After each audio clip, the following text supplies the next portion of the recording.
Estos programas de Hora de Noticias son presentados por el estudio jurídico de quien les habla, Ezequiel Trumper. Así que si necesitan cualquier tipo de información o asesoramiento legal sobre cualquier tema jurídico, sean temas de divorcio, separación de bienes, temas comerciales o incluso criminales, o si necesitan, como deberían necesitar, hacer un testamento o actualizarlo, hacer un Enduring Power of Attorney o un Enduring Guardianship, o incluso hacer poderes en castellano para ser utilizados en Sudamérica, ahora en esta época que no pueden viajar especialmente, no duden en llamarme. Pueden llamarme directamente a mi teléfono móvil, que es el 0412-388-369. Tenemos tarifas preferenciales para la gente de habla hispana y va a ser un placer poder asistirlos. Reitero, mi número de móvil directo es el 0412-388-369. Yo soy Ezequiel Trumper, soy abogado y notario público aquí en Australia y estoy a vuestra disposición. Y ahora sí, nos vamos a las noticias. Muchas gracias por acompañarnos en una nueva edición de Hora de Noticias en este día jueves 15 de abril del año 2019. Les habla Ezequiel Trumper en este programa que le presentamos todas las semanas de lunes a jueves para ofrecerles información, comentarios y opiniones acerca de lo más relevante que está ocurriendo fundamentalmente, pero no exclusivamente, en Australia.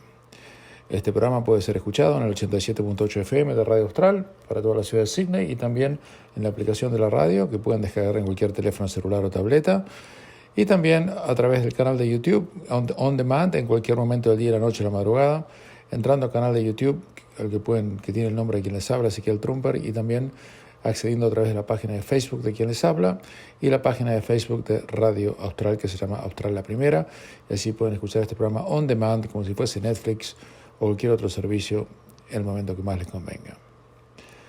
Miren, la verdad que tengo que empezar con una confesión. En el programa del día de ayer había algo que no quería contarles porque no estaba seguro de que era correcto, porque yo no podía creer lo que estaba escuchando y leyendo. Pero cuando el ministro de Salud, Greg Hunt, dijo muy suelto de cuerpo que aún si todos los australianos están vacunados, no hay ninguna garantía de que vamos a dejar o ellos van a dejar que usted salga del país y que la gente del extranjero pueda entrar, o sea que el país va a continuar cerrado aún después de la vacunación, me dejó absolutamente, más que consternado, me dejó asombrado. Por varias razones. En primer lugar, porque el primer ministro hacía unos días atrás había dicho que quería que todo el mundo se vacunara. Eso fue antes de la debacle de la AstraZeneca, pero dijo que todo el mundo se vacunara porque ese era el incentivo para poder volver a la normalidad, tratar al COVID como si fuese una gripe más y abrir las fronteras, incluso dejar viajar a la gente que estaba vacunada con las 2 dosis, etc. Y ahora aparece el incompetente del ministro de Salud, incompetente porque él es el responsable del desastre de la no vacunación que tenemos en Australia, es el principal responsable político, mucho más que el primer ministro. Y sale diciendo que la vacunación de por sí no es una garantía para que abramos el país, aun si todo el mundo está vacunado. Entonces, la pregunta que todos nos hacemos son varias. En primer lugar, si usted no va a viajar al exterior, como la gran mayoría de los australianos que no viajan al exterior, solamente el 20 y pico % sale del país o tiene intenciones de hacerlo, ¿qué incentivo tiene para vacunarse? Si Australia va a continuar cerrado de por vida, aparentemente, según este muchacho, Hunt, entonces, ¿cuál es el incentivo? Yo me vacunaría igual, pero yo viajo todo el tiempo. Pero el que no va a viajar, el que vive en una zona rural o en un barrio de Sydney que no le interesa ir ni a Queensland, como es la gran mayoría de la gente, ¿qué incentivo tiene para vacunarse? Y reitero, eso es absolutamente contradictorio con lo que dijo el primer ministro hacía menos de una semana. Y además hay otra pregunta que uno tiene que hacerse. ¿Cuál es el criterio para alguna vez reabrir Australia y permitir a Australia sea parte del mundo? Que hoy no lo es. Yo estoy fuera de Australia en este momento, felizmente. Porque como decía un artículo en el diario The Australian del día de ayer, muy buen artículo publicado por Jacqueline Magnay, o su nombre, un apellido francés, Magnay sería. Esta periodista, que vive en Londres además, ella dice que los australianos no se dan cuenta que ustedes están viviendo allí en Australia, es un lockdown gigantesco. Creen que son libres y que pueden ir de acá para allá, pero en realidad no pueden, no es cierto, es un lockdown gigantesco, lo dice ella, no lo digo yo. Porque el objetivo de Australia es tener COVID cero para siempre. Bueno, eso es imposible. Literalmente imposible. Y el artículo dice, muy correctamente en mi opinión, que si un país le prohibiera a sus ciudadanos salir del país a punta de pistola, como es el caso de Australia, cerrar las fronteras no permitiéndole que los australianos que estén en el extranjero puedan volver, poniendo cuotas punitivas y dejando miles o decenas de miles de australianos varados en el mundo, algunos sin plata y desesperados, no es mi caso, claro. A pesar de que quieren entrar a una cuarentena militarizada, cualquier país que hiciera eso, dice ella, estaremos hablando de un país que no es democrático, estaremos hablando de un país que no ama la libertad y es un país que no tiene nada que ver con los supuestos valores australianos. Parecerá descarnado lo que yo les estoy diciendo, se lo digo con total tranquilidad, pero es lo que Australia hoy está teniendo y padeciendo.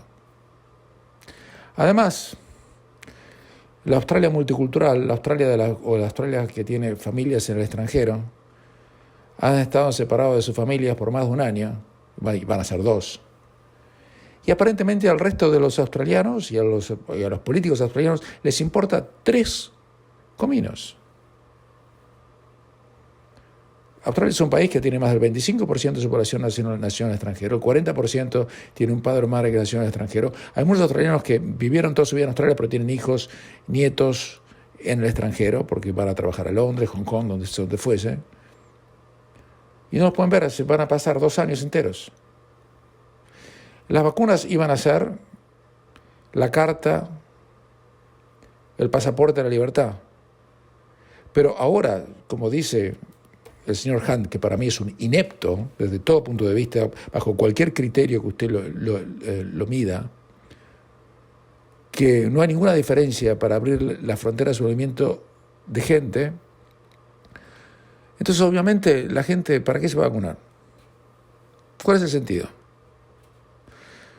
Yo creo que tiene que haber un debate en Australia, pero serio, acerca de qué país queremos y cómo vamos a vivir el futuro. Y no me venga, señora, que usted está feliz ahí en su casa mirando televisión, panza arriba, porque así el futuro es insostenible. Y la imagen global, dice esta periodista, parafaseando el artículo que ella escribió, que lo pusimos en la página de Facebook de Radio Austral, lo puede ver ahí. Dice que la imagen global de Australia ha quedado muy maltrecha, porque ya no es, dice ella, la tierra de los libres, sino la tierra de los que no quieren, los que quieren estar libres de cualquier peligro.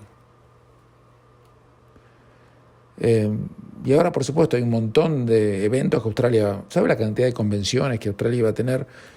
Parece que no se van a hacer. Ahora, piensan hacer el Mundial de Fútbol Femenino el 2023. Bueno, iban a jugar The Ashes, iban a hacer Fórmula 1.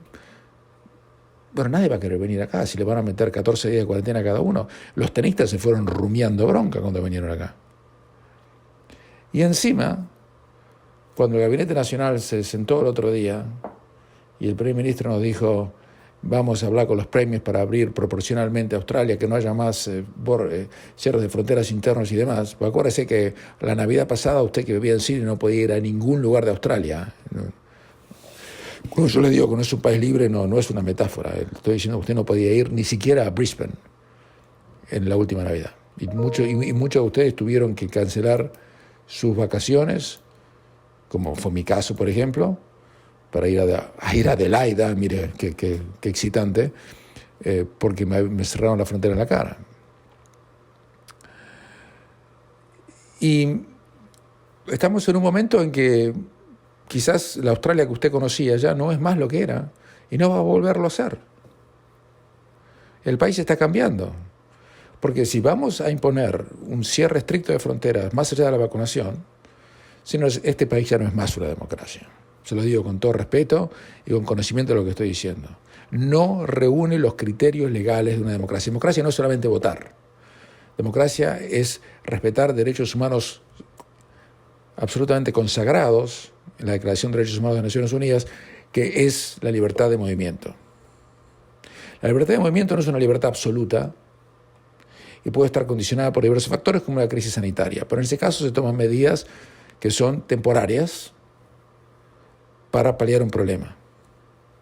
Pero si ahora el señor Greg Hunt, que en vez de presentar la renuncia como debería, dice que nos va a dejar a todos, porque él lo ha decidido, encerrados dentro de Australia y no va a dejar que nadie entre acá, y no nos da ni siquiera un criterio de cuál va a ser la hoja de ruta para poder salir, bueno, señores, tenemos que ponernos a pensar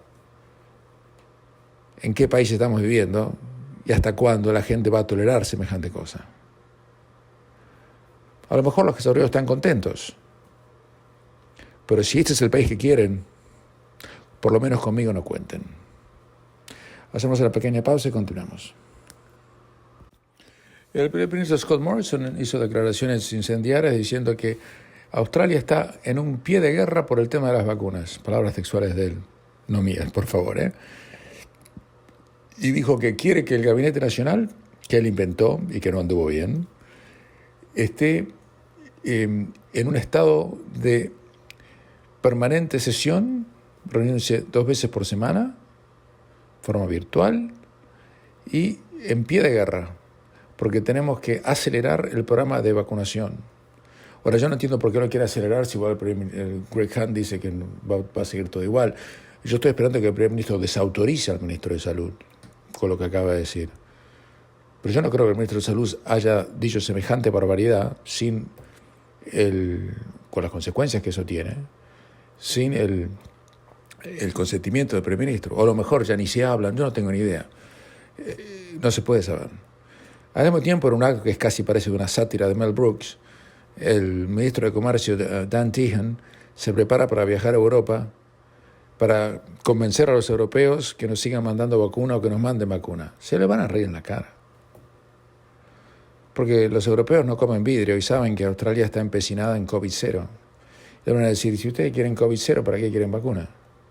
Además, la vacuna necesitamos nosotros que estamos acá, que hay mucha gente que se está muriendo. Tenemos que vacunar para que la gente pare de morirse. Y ustedes, como están ahí encerrados y no quieren abrir nada, porque yo leo los diarios, así como lo lee usted, lo leo yo, y lo leen ellos, van a decir, bueno, basta. Pero parece una sátira, que manden al ministro de Comercio tan indígena a convencer a los europeos de Europa, que lo haga por teléfono, lo haga por Zoom, por lo menos nos ahorramos el precio del pasaje. Pero Morrison continuó diciendo que escuchen esto, es muy interesante, dijo, hay varios desafíos que tenemos que superar y que han sido causados por la inconsistente oferta de vacunas en el mundo, el asesoramiento médico que está cambiando y un ambiente global de necesidad causado por millones de casos de COVID y muertes. Dijo, esta es una tarea compleja y hay problemas con el programa que necesitamos resolver para asegurar que los australianos pueden ser vacunados en forma segura y lo más rápido posible. Y le he pedido al Gabinete Nacional y a nuestros ministros de Salud que se pongan de vuelta en estado de alerta, que trabajemos juntos para tratar de superar estos desafíos que hoy todos estamos enfrentando y hacer que nuestro programa de vacunación sea tan bueno como puede ser. O sea que la culpa, según el primer ministro, la tiene todo el mundo excepto él. Todos excepto él fue. Para Morrison el problema de la vacunación es que no nos mandaron vacunas, que los médicos le cambiaron el asesoramiento. Él es un fenómeno, no hizo nada mal.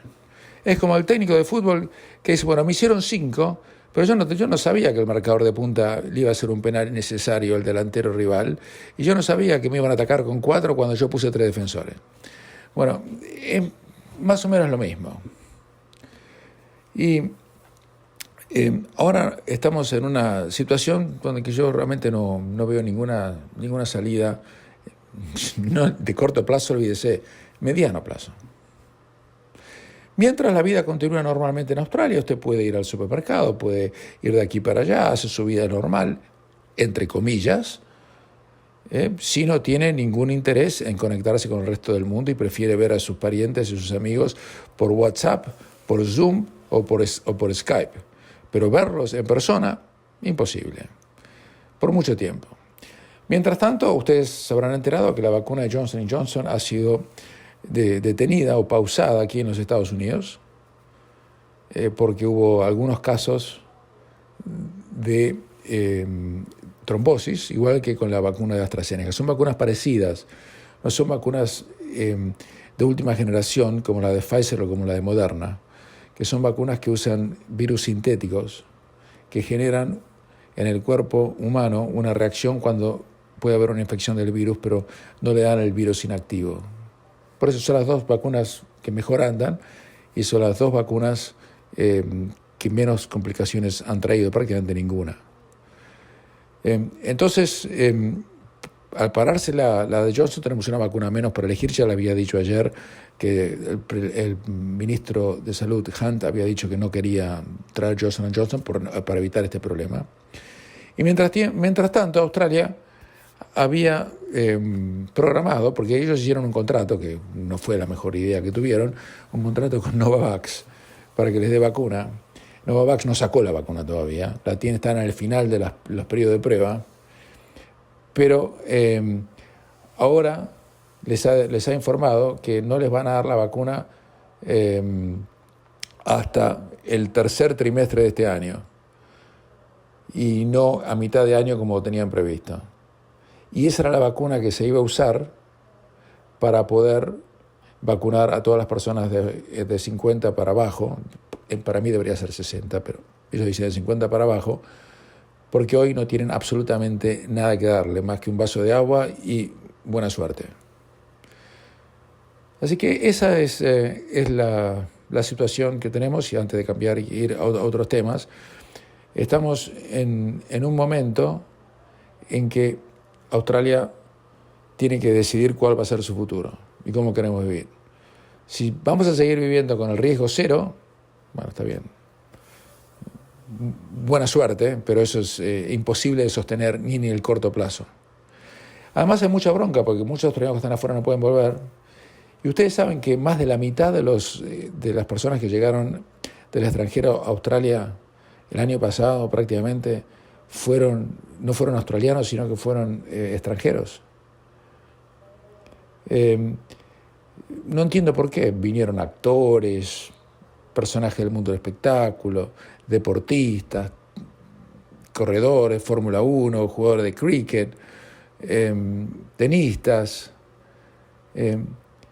Pero usted fíjese que en abril del 2020 el 69% de los que llegaron del extranjero eran australianos, en julio era el 58%, y en febrero, hace apenas 2 meses, fue el 44%. Y eso realmente es inaceptable cuando hay gente que está desesperada por volver. Y la responsabilidad del gobierno federal no permitir que los australianos que estén en el extranjero y que quieran volver no puedan hacerlo. Yo espero. Le decía que yo iba a volver tarde o temprano, y la semana que viene quizá le puedo contar un poco más detalles, pero no me van a dejar varado en el extranjero, espero que no, por lo menos, ¿no? Pero si es así, será así. ¿Qué podemos hacer?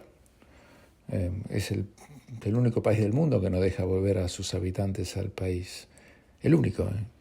Puede haber alguna demora para volver por un argentino, un chileno, lo que fuera, pero que no puedan volver del todo por un año entero, como le ha pasado a mucha gente, ¿no?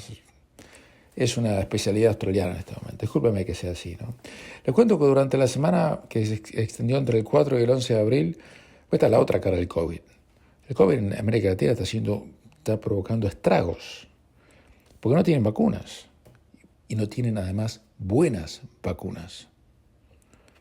No tienen además buenas vacunas, porque usan las vacunas chinas, que no son buenas. Tienen la rusa, pero muy poca. Y el resto es complicado.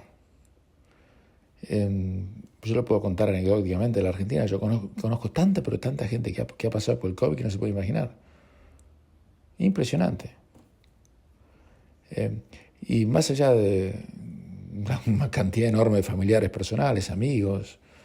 Pero más allá de eso, le digo que entre el 4 y el 11 de abril, América Latina reportó la mayor cantidad de contagios y muertes por COVID desde que comenzó la pandemia. Las cifras han crecido a un ritmo vertiginoso y se da como consecuencia de la rápida propagación de nuevas variantes del COVID.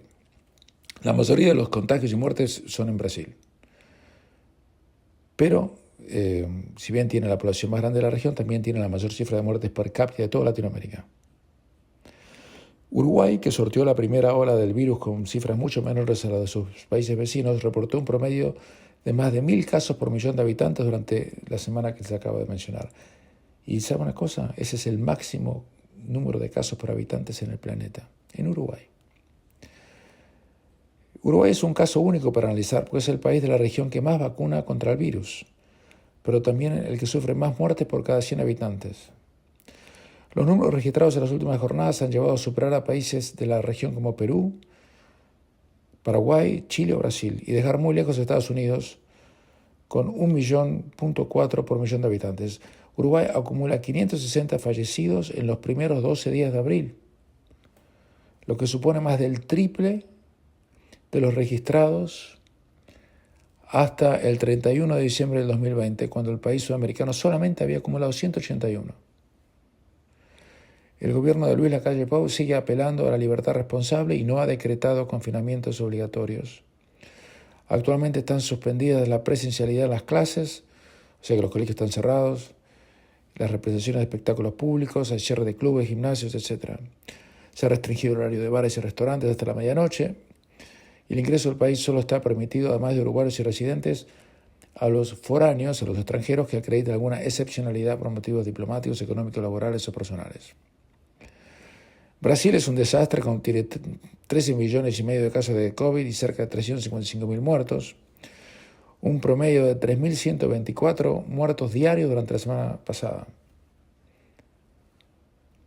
El gobierno francés se sumó anteayer a la lista de países que han suspendido los vuelos procedentes de Brasil para evitar la proliferación de la cepa llamada P1, la cual es hasta 3 veces más transmisible que sus antecesores, dicen.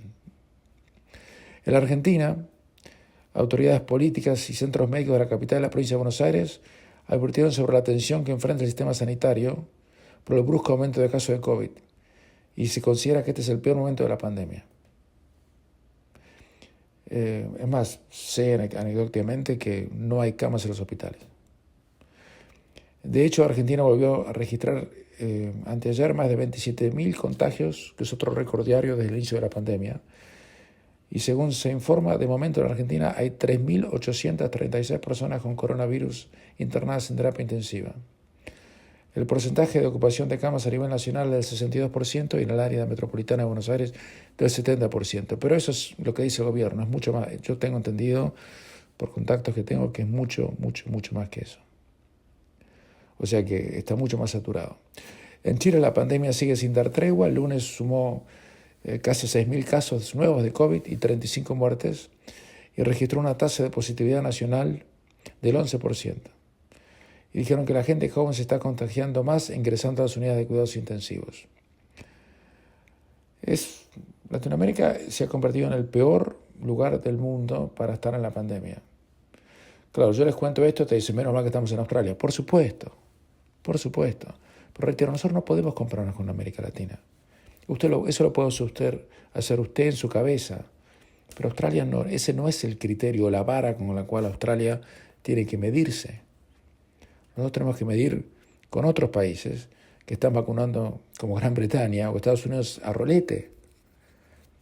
Porque la única defensa contra el COVID no es cerrar todo, no es cerrar fronteras. Eso es una medida paliativa.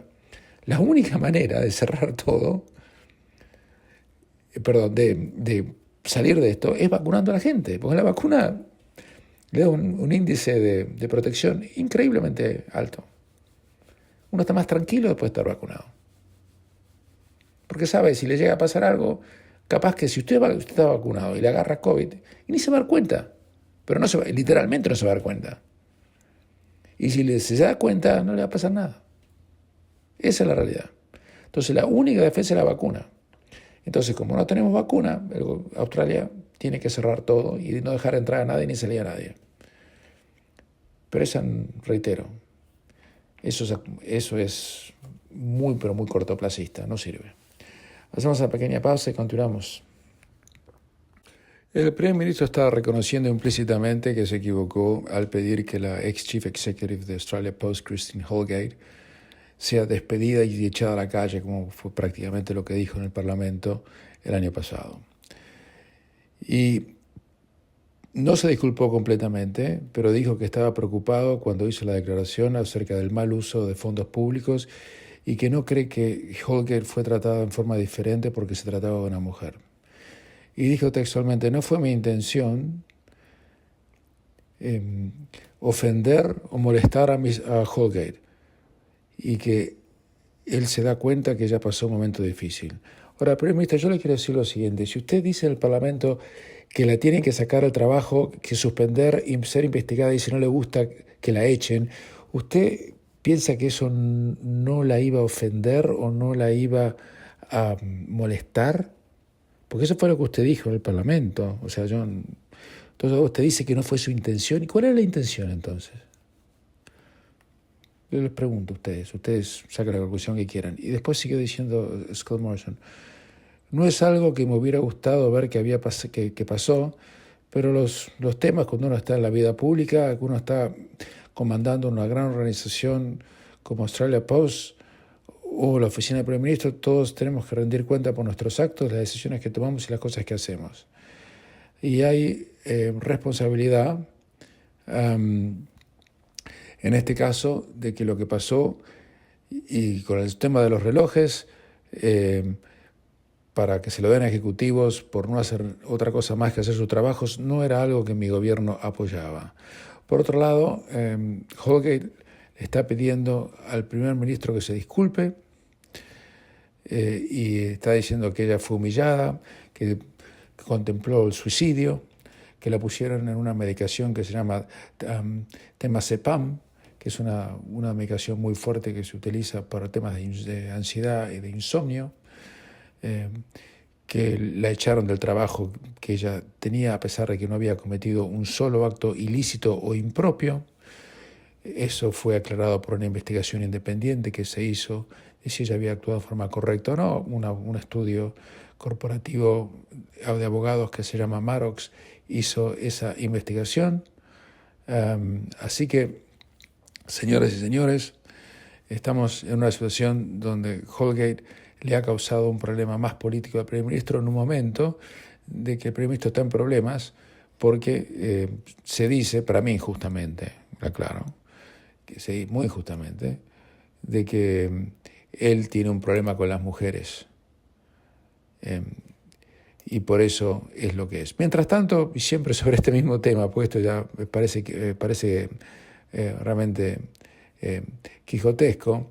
¿Usted se acuerda de esta muchacha, la señorita Higgins, Brittany Higgins, que decía que después de una noche de borrachera en el Parlamento con alguien que no conocemos, terminó semidesnuda y teniendo relaciones sexuales en una oficina parlamentaria? Ella después alegó que la violaron. Yo no sé si la violaron o no, tengo la menor idea, usted tampoco. No hay nadie procesado por el tema, además le aclaro. Bueno, eso fue utilizado políticamente. Yo siempre dije que para mí esto me parecía que era una operación política, esto había pasado hace más de 2 años. Bueno, ahora le acaban de ofrecer un adelanto de $250,000 para que escriba un libro sobre lo que vivió. Yo me quedé helado. ¿Quién le puede pagar $250,000 a esta muchacha para que escriba un libro sobre lo que escribió? ¿Qué puede decir? Por favor, que no me cuenten cuál fue la noche de borrachera porque no me quiero enterar. Pero le pagaron eso, y quien aparentemente negoció el acuerdo como agente literario fue el periodista del canal de la compañía 9, el Nine Network, Peter Fitzsimmons. Y usted fíjese, Peter Fitzsimmons es el marido de Lisa Wilkinson, que fue quien condujo las entrevistas televisivas con Higgins que supuestamente provocaron todo el entuerto que provocó. O sea que todo quedó en casa. Ahora, yo le puedo hacer una cosa. Ni aunque me pongan en prisión por 6 años y me dejen un solo libro adentro para que pueda leer, voy a leer el libro de ella. ¿Qué puede decir? Es una chica de 26, 27 años. ¿Qué me puede contar? ¿Con qué? No entiendo nada. Realmente, cuando a veces digo que estamos perdiendo los estándares que teníamos hasta hace 10 años en Australia, que era un país que uno realmente tenía más sentido común que tiene ahora, quizás usted ahora me dé un poco la razón, porque dígame, ¿usted va a comprar el libro de Brittany Haynes? No me diga nada, no me conteste. Hacemos una pequeña pausa y continuamos. Hay muchos partidos de fútbol que se juegan en todos lados, pero el partido que jugaron el Bayern Múnich y el PSG en París en el día de ayer fue realmente extraordinario. El partido terminó 1-0 a favor del Bayern Múnich y pese a la derrota como locales, el equipo francés dirigido por el argentino Mauricio Pochettino avanzó en el torneo y se metió en las semifinales porque había ganado 3-2 en el partido de ida la semana pasada en Múnich. Pero más allá de eso, fue un partidazo. El Bayern Múnich vendió muy cara su derrota.